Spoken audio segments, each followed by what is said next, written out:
그 사람, 하나님의 사람이라는 제목 가지고 말씀을 나누겠습니다. 지난주 제목이 뭐였죠? 네, 하나님의 사람, 그 사람이었죠. 오늘 말씀의 제목은 그 사람, 하나님의 사람입니다. 지난주에 열왕기상 13장 1절부터 10절까지의 말씀을 가지고 제가 말씀을 나눴습니다. 북이스라엘의 초대 왕이 여로보암이라고 말씀을 드렸습니다. 그 여로보암의 죄를 고발하기 위해서 남유다에서 선지자 하나를 하나님이 보내셨죠.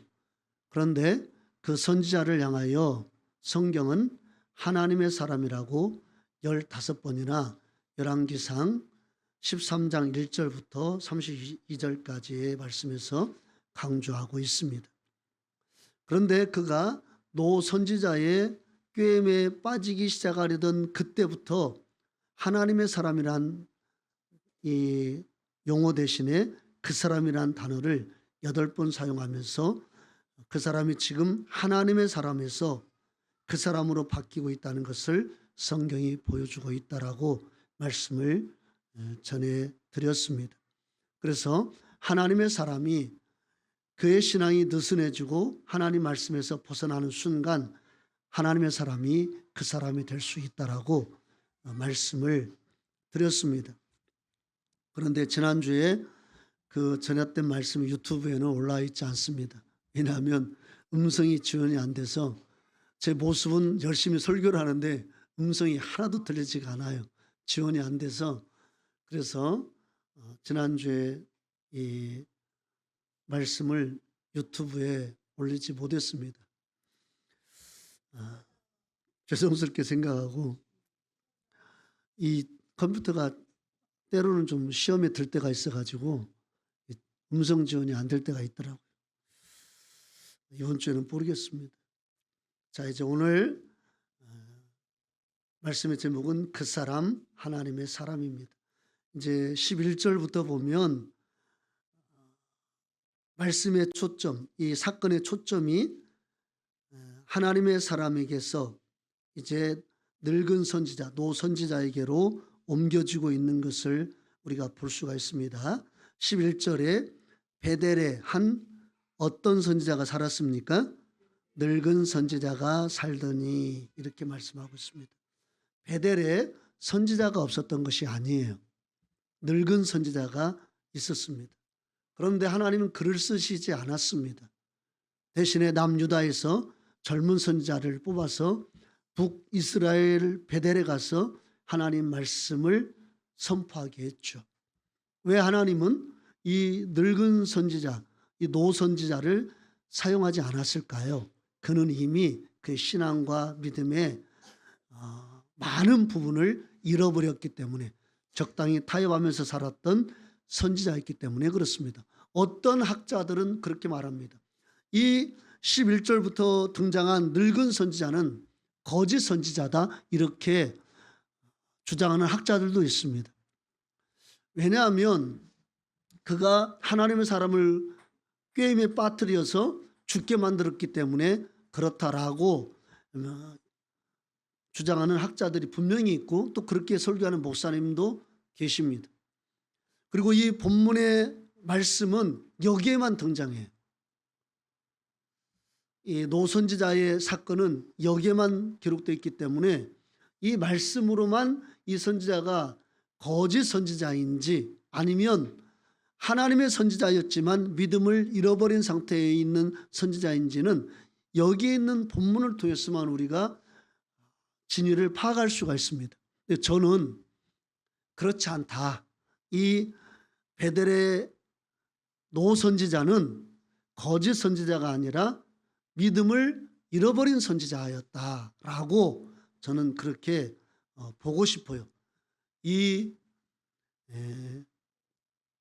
이유를 이제 제가 한번 쭉 성경 말씀을 통해서 나눠보겠습니다.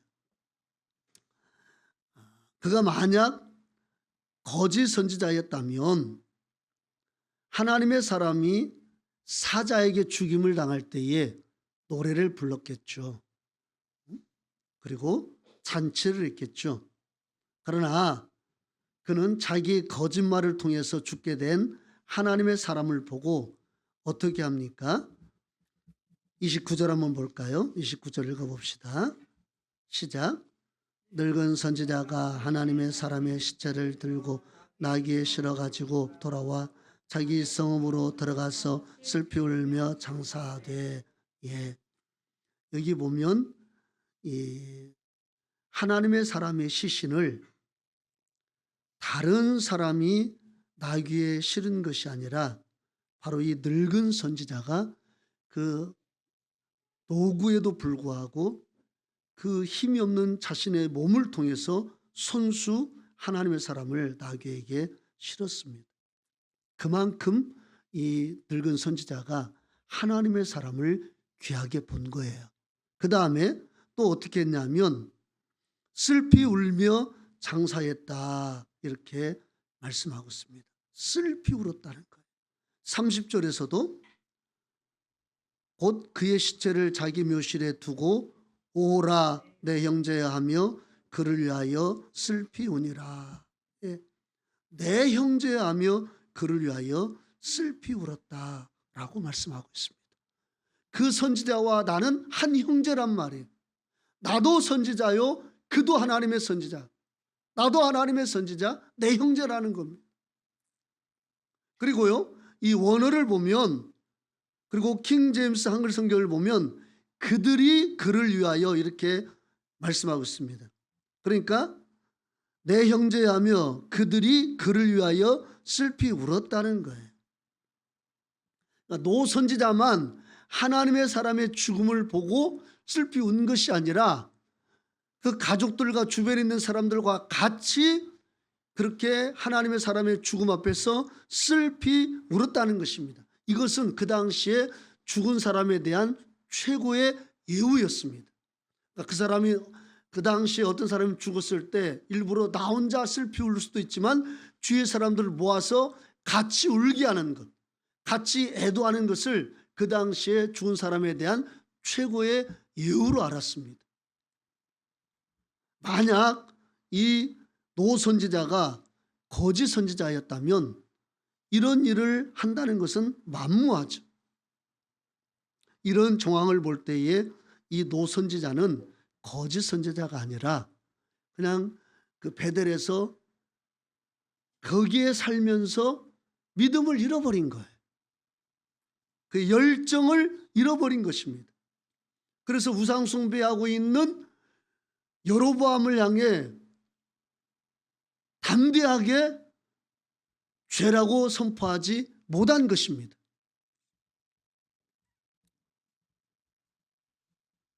거기에 안주하면서 자기 한 사람의 살 길만 찾았던 선지자가 이 노 선지자였죠. 그가 만약 믿음이 있고 하나님을 향할 열정이 있었다면, 그리고 정상적인 선지자였다면 왕의 죄를 지적한다든지, 왜냐하면 당시 선지자의 사명 중에 하나는 왕이나 백성의 죄를 지적하는 것이 그 당시의 선지자의 사명이었기 때문에 그렇죠. 아니었으면 그냥 그가 이건 아니다 싶으면 남유다로 내려와야죠. 그 신앙을 위해서. 그러나 그는 거기서 타협하고 살았다는 거예요. 실제로 역대하 11장 14절에서 16절 보면 이 여로보암으로 인하여서 북이스라엘의 많은 신실한 사람들이 남유다로 내려왔습니다. 한번 찾아봅시다. 온 이스라엘의 제사장들과 레위 사람들이 그들의 모든 지방에서부터 르호보암에게 돌아오되 레위 사람들이 자기들의 마을들과 산업을 떠나 유다와 예루살렘에 이르렀으니 이는 여로보암과 그의 아들들이 그들을 해임하여 여호와께 제사장의 직분을 행하지 못하게 하고 여로보암이 여러 산당과 수염소 우상과 자기가 만든 송아지 우상을 위하여 친히 제사장들을 세움이라.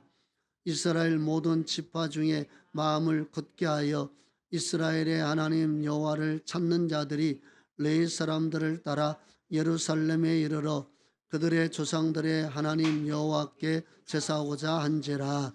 예. 그러니까 여로보암의 그 우상 숭배를 보고 북이스라엘의 경건한 사람들이 남유다로 내려온 거예요. 야, 이건 아니다. 이 신앙, 이 믿음은 진짜 하나님을 완전히 욕보이는 행위다라고 생각하고 많은 이 레위인들과 또 신실한 사람들이 북이스라엘에서 남유다로 내려왔습니다. 그러니까 이 노 선지자도 정말 그가 하나님 앞에서 열정이 있고 그의 뜨거운 신앙과 믿음이 있다면 반드시 그가 베델에서 남유다 예루살렘으로 내려왔을 것입니다. 그러나 그는 거기서 타협한 거예요. 그의 신앙을 타협한 것입니다.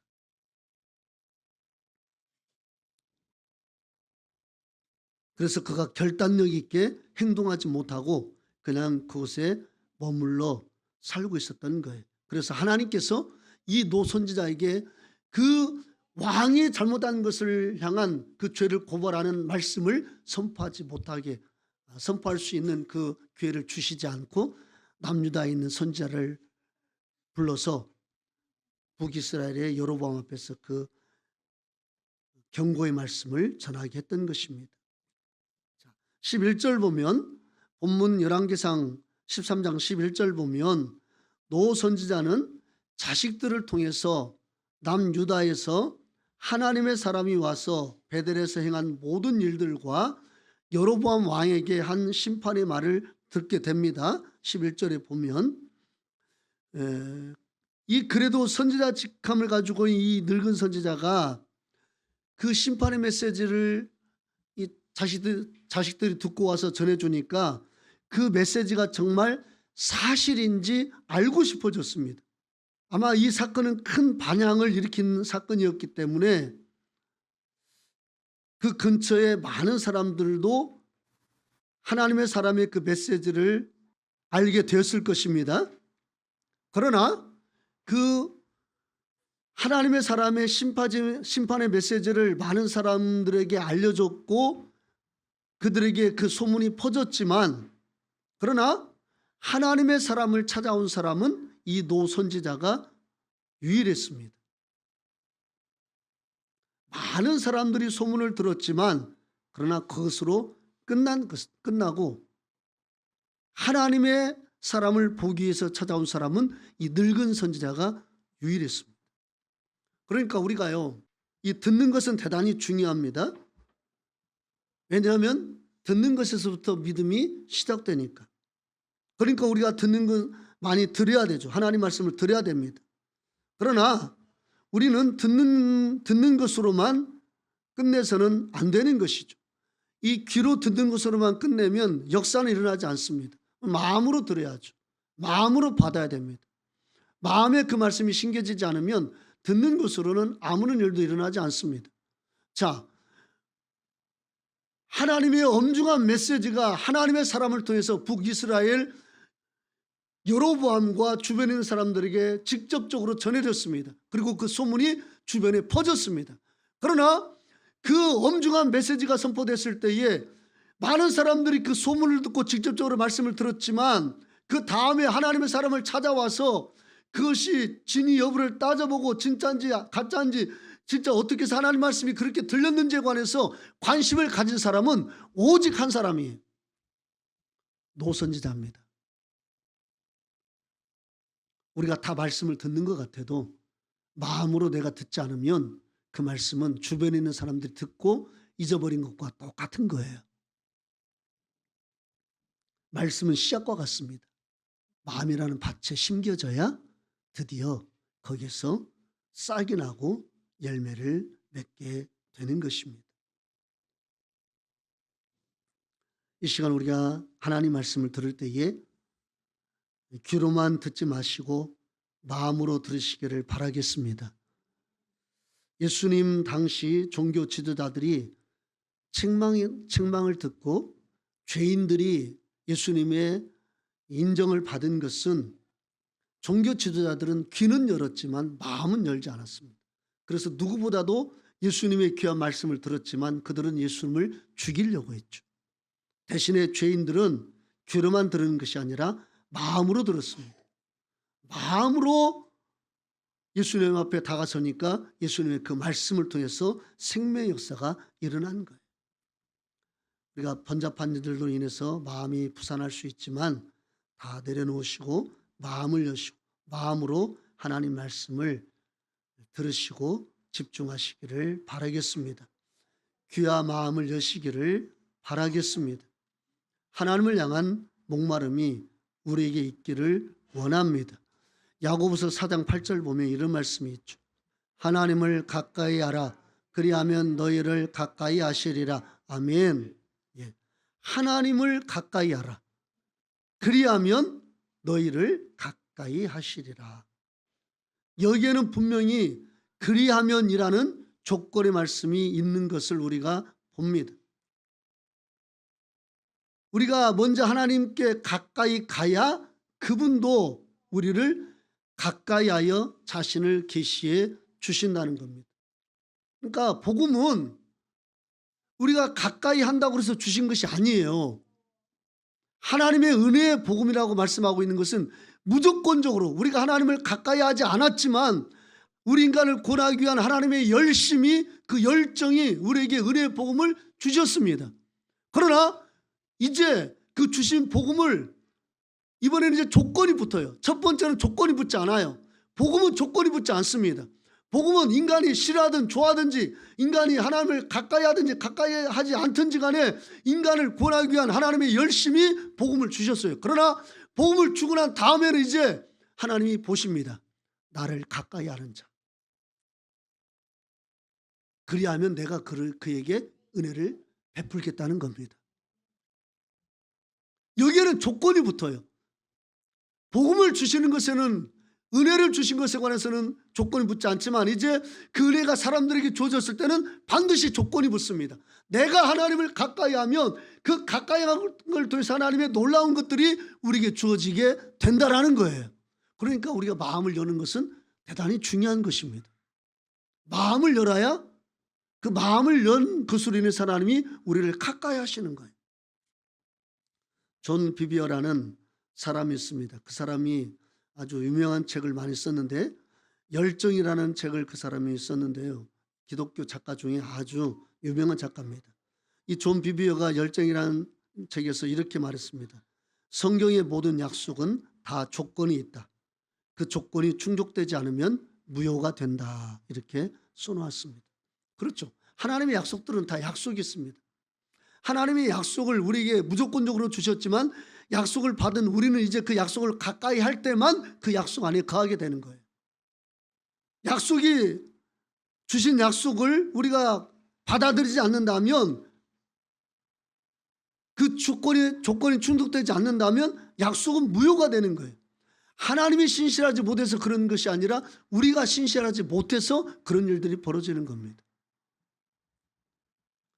하나님이 거짓말하는 것은 불가능해요. 그러나 인간은 거짓말하고 자주 손바닥 뒤집듯이 바꿔버린단 말입니다. 왜곡한단 말이에요.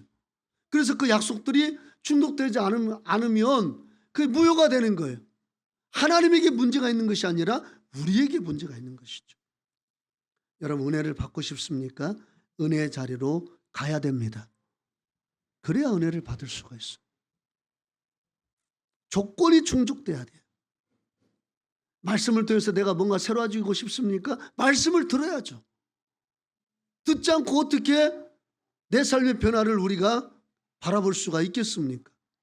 엘리사 시대에 수많은 나병 환자가 있었지만 그 이스라엘 나라의 수많은 나병 환자가 단 한 명도 고침을 받지 못했습니다.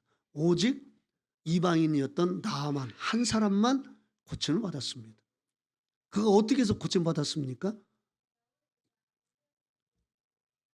나왔거든요. 고침 받기 위해서. 은혜 자리로 나갔을 때 엘리사를 통해서 이 나아만은 그 나병에서 깨끗함을 받았다는 사실을 기억할 필요성이 있습니다. 자, 이 노 선지자가 베델에 선포된 하나님의 사람의 그 심판의 메시지를 자식들 통해서 듣고 그것이 사실인지 알고 싶어서 이제 하나님의 사람을 찾아갔습니다. 그에게는 긍정적인 의심이 있었던 거예요. 이 긍정적인 의심, 이건 참 좋은 의심입니다. 그러니까 의심도요, 긍정적인 의심이 있고 부정적인 의심이 있습니다. 긍정적인 의심은 뭐냐면, 아, 이게 진짜 사실일까? 어떻게 이런 일이 일어날 수가 있지? 이건 긍정적인 의심입니다. 이 노선지자에게 그 의심이 있는 거예요. 아, 이게 진짜 사실일까? 아, 과연 하나님께서 남유다의 요시야라는 왕이 나오게 될 때에 이 우상숭배했던 모든 제사장들의 그 시체를 다 꺼내서 태워버리고 이 나라를 심판할까? 아, 진짜 그 메시지대로 될까라는 긍정적인 의심이 있었던 겁니다. 여러분, 우리가 의심이 다 나쁜 거 아닙니다. 이 긍정적인 의심, 아, 어떻게 그런 일이 일어날 수 있지? 그게 사실일까? 아, 궁금한데 이건 긍정적인 거예요. 이런 의심 있는 사람은 깊은 믿음의 세계로 들어갈 수가 있는 겁니다. 아, 저 사람이 은혜 받았어? 어떻게 그런 일이 있을 수 있지? 나도 받고 싶은데, 이런 도전이 생기는 거예요. 그런데 어떤 사람은 그냥 한 귀로 간 귀로, 누가 은혜 받았대?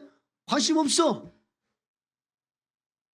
누가 어떤 하나님 앞에서 어떤 응답을 받았대 그러면, 아, 뭐 그런가 보지.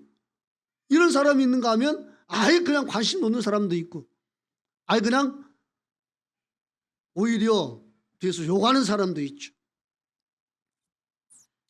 내 안에 하나님이 없다라는 책을 쓴 필립 얀시라는 사람이요, 이렇게 말했습니다. 제가 그 책을 읽어보고 여러 가지 많은 생각을 하게 됐는데, 거기에 보면은요, 위대한 믿음의 사람들에 대한 전기를 읽을 때마다 나는 그중 한 명이라도 의심이라는 뼈대에서 믿음을 키워나가지 않은 사람이 있는지 열심히 찾아보았지만 그런 경우는 없었다.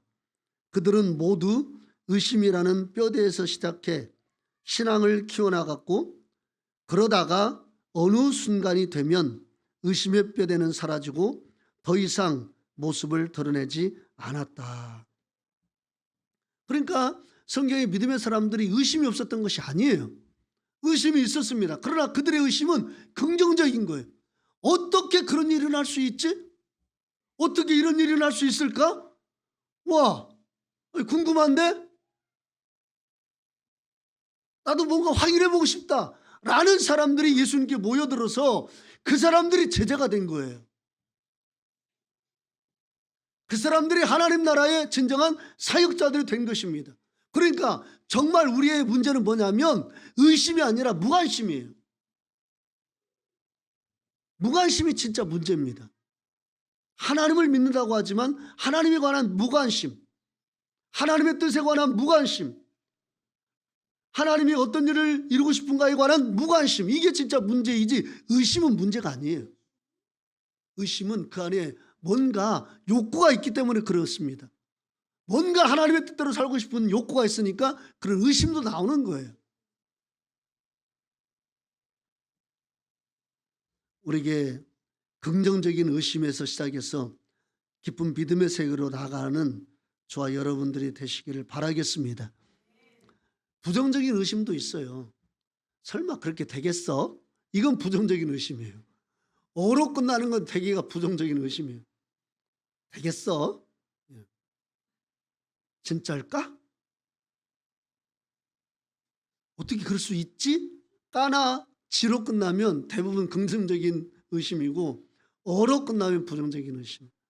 부정적인 의심은 하나님을 향한 어떤 믿음의 자체가 없죠. 오히려 존재 자체를 부인하거나 그 역사를 부정적으로 보기 때문에 부정적인 의심을 하는 것이죠. 우리에게는 부정적인 의심은 없고 긍정적인 의심만 있기를 바라겠습니다. 그것이 더 깊어져서 깊은 믿음의 세계로 나아가기를 바라겠습니다. 이 선지자는 긍정적인 의심이 있었습니다. 아, 진짜 그 메시지대로 될까? 그래서 그 하나님의 사람을 향해서 쫓아갔어요. 그리고 이제 거짓말을 통해서 그 선지자를 집으로 데리고 가죠. 18절 한번 볼까요? 우리 열왕기상 13장 18절 한번 보겠습니다. 그가 그 사람에게 이르되 나도 그대와 같은 선지자라. 전사가 여호와의 말씀으로 내게 이르기를 그를 내 집으로 데리고 돌아가서 그에게 떡을 먹이고 물을 마시게 하라 하였느니라 하니 이는 그 사람을 속임이라. 예. 늙은 선지자가 하나님의 사람을 열심히 쫓아가서 이제 하나님의 사람을 속이고 집으로 데려가서 음식을 먹게 하죠. 이것은요, 하나님의 사람을 넘어뜨리기 위한 수단이 아닙니다. 이걸 우리가 잘 좀 파악을 해야 돼요.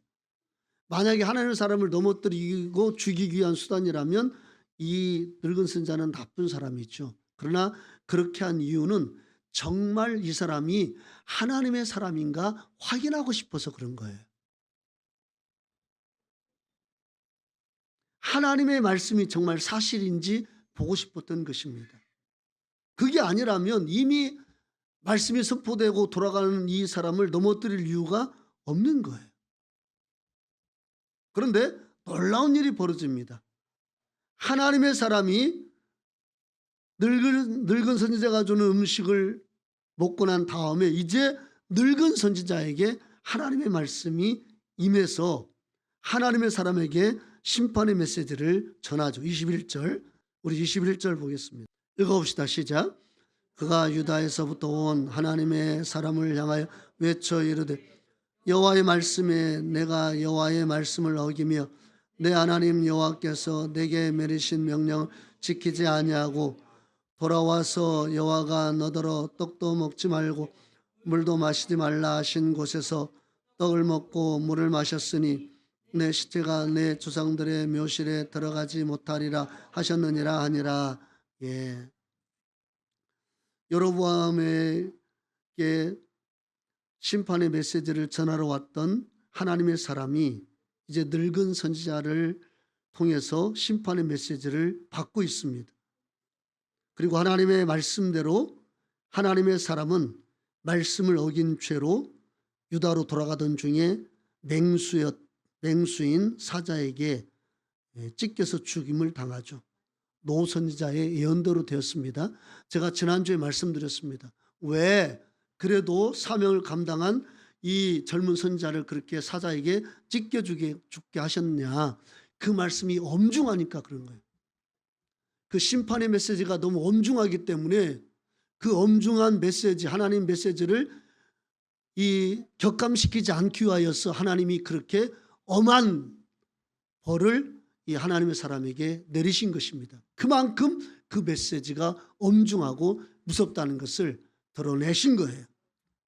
자, 그런데요, 놀라운 사실은 노 선지자는 이 사건을 통해서 그의 믿음이 회복됩니다. 그 사람에게서 하나님의 사람이 돼요.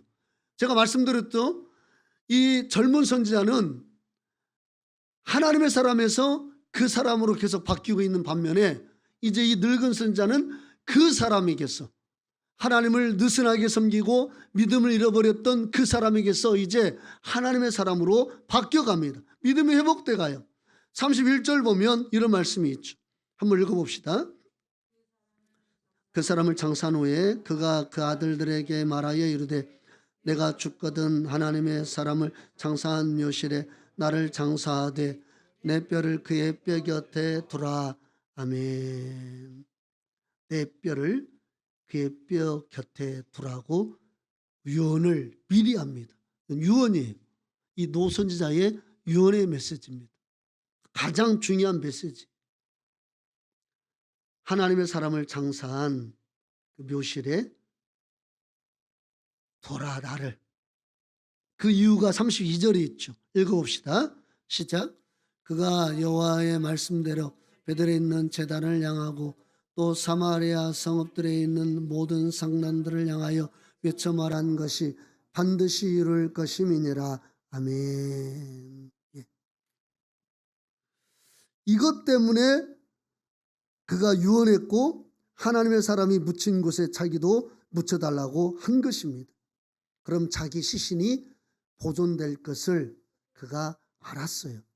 노 선지자는 하나님의 사람의 죽음을 보면서 열왕기상 13장 2절의 말씀, 예언의 말씀이 그대로 이루어질 것을 믿었습니다. 이 하나님의 사람의 예언한 대로 남유다의 요시아라는 왕이 나와서 분명히 우상의 제단들이 있는 곳을 다 헐어버리고 제단을 섬겼던 제사장들의 뼈를 꺼내서 부관 참사할 것을 그가 믿었습니다. 그의 믿음이 회복된 거예요. 그리고 노선자를 통해서 하나님의 사람의 예언이 계속 증거되고 있습니다. 반드시 이루어진다는 거예요. 그래서 이 노선자가 그렇게 32절에서 반드시 그렇게 되니까 내 뼈를 그렇게 묻어달라고, 이제 하나님의 사람의 그 경고의 메시지가 누구를 통해서 이어집니까? 노선자를 통해서. 그래서 이 노선지자가 그 사람에게서 하나님의 사람으로 믿음이 회복되고 있는 것을 우리가 볼 수가 있는 겁니다. 저는 이 본문의 이 사건을 통해서요, 제가 나누고 싶은 메시지가 있습니다. 그것은 뭐냐면 가능성이에요. 가능성. 거짓말은 노선지자가 있지만 하나님은 거짓말에 속은 하나님의 사람을 죽이셨습니다. 이 사람이 지옥 간 것은 아니에요. 하나님의 사람이 이 사명에서 하나님의 사명을 제대로 감당하지 못해서 심판을 받았지만 그 선지자가 지옥 간 것은 아닙니다. 어쨌든 간에 이 하나님의 사람을 죽이면서까지 하나님은 누구를 살리셨냐면 노선지자를 살리셨습니다. 그리고 노선지자를 통해서 우상숭배에 대한 경고와 예언이 기필코 실현되리라는 메시지가 후대까지 보존돼요. 이로써 이 노선지자의 믿음이 회복된 것을 우리가 알 수 있는 것입니다. 이것은 가능성이에요.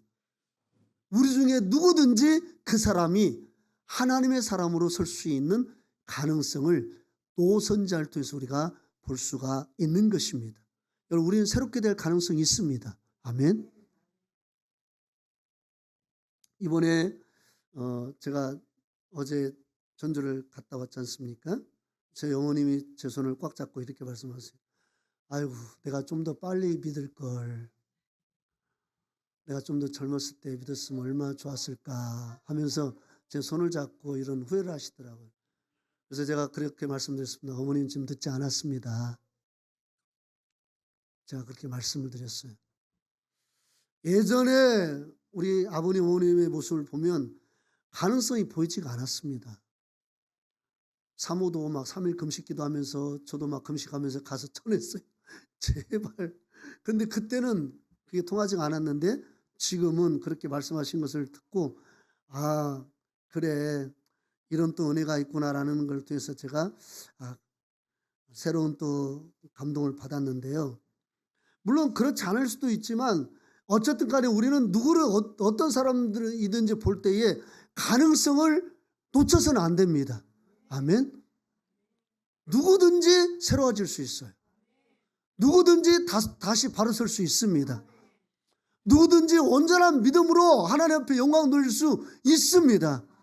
오늘의 부족함이 내일의 부족함으로 연결되지 않을 수 있어요.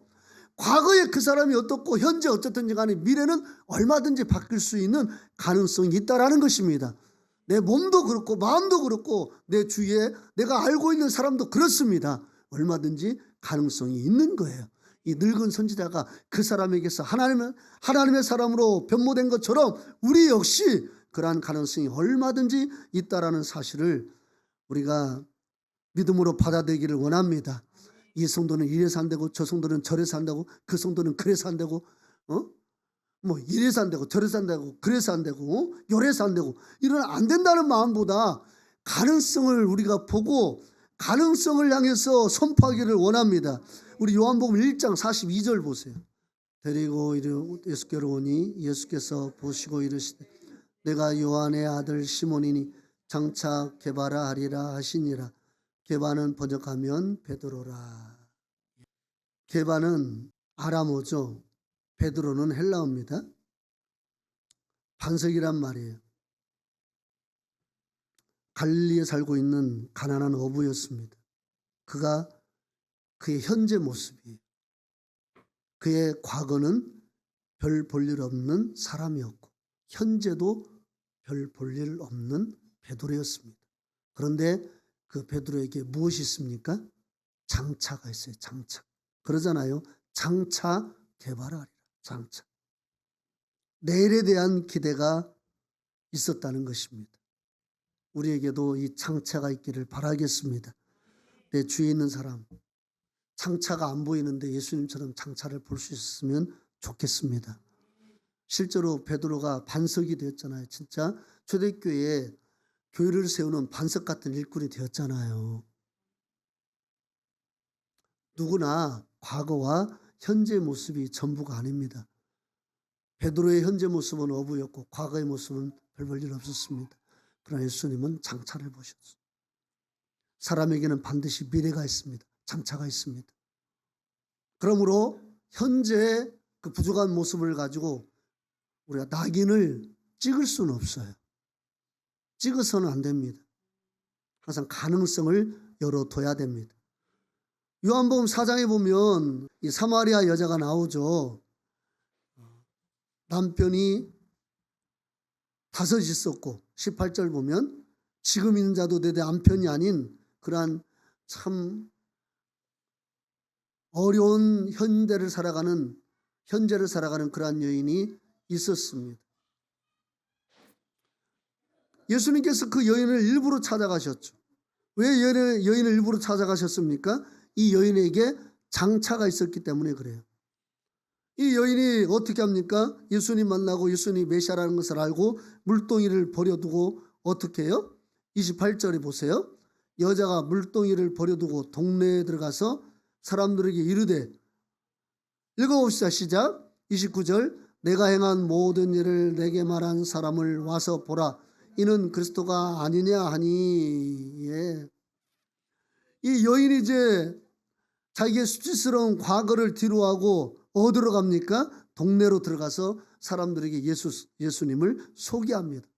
장차 이렇게 바뀌어버린 거예요. 39절 보면 읽어볼까요?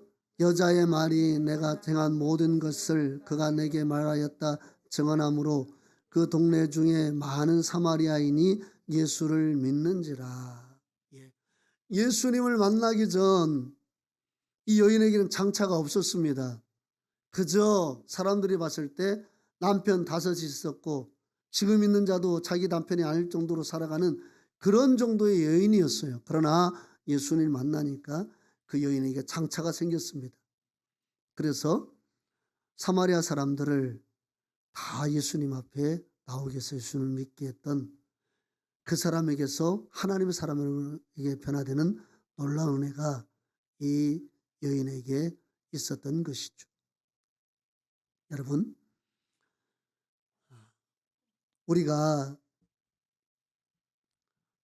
누구를 만나든지 그 사람에게서 장차를 볼 수 있는 그런 믿음의 눈이 있기를 원합니다.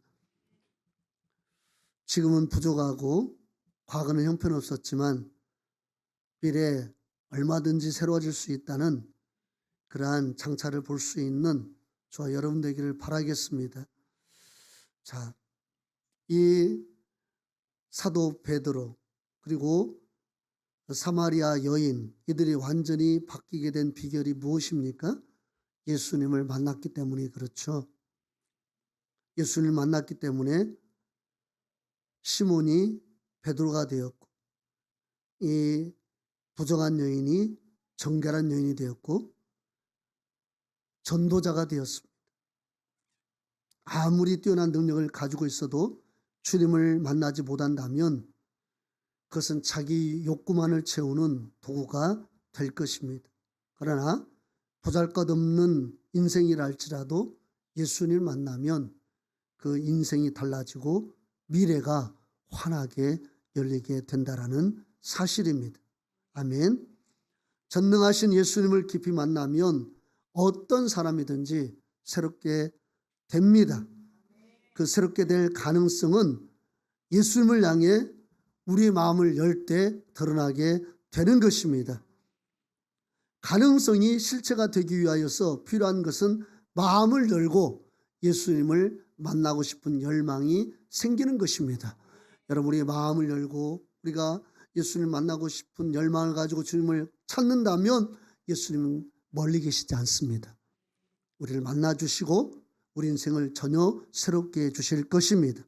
가망성이 없었던 선지자도 회복된 것처럼 우리 인생도 그 사람이 얼마든지 하나님의 사람으로 서게 되는 놀라운 은혜가 있게 될 줄로 믿습니다. 우리 예수 안에서 예수로 말미암아 그 사람이 하나님 사람으로 받게 되는 놀라운 은혜가 우리 삶에 있기를 원하고 우리를 통해서 우리 주변에 있는 사람들도 그 은혜를 누리기를 원합니다.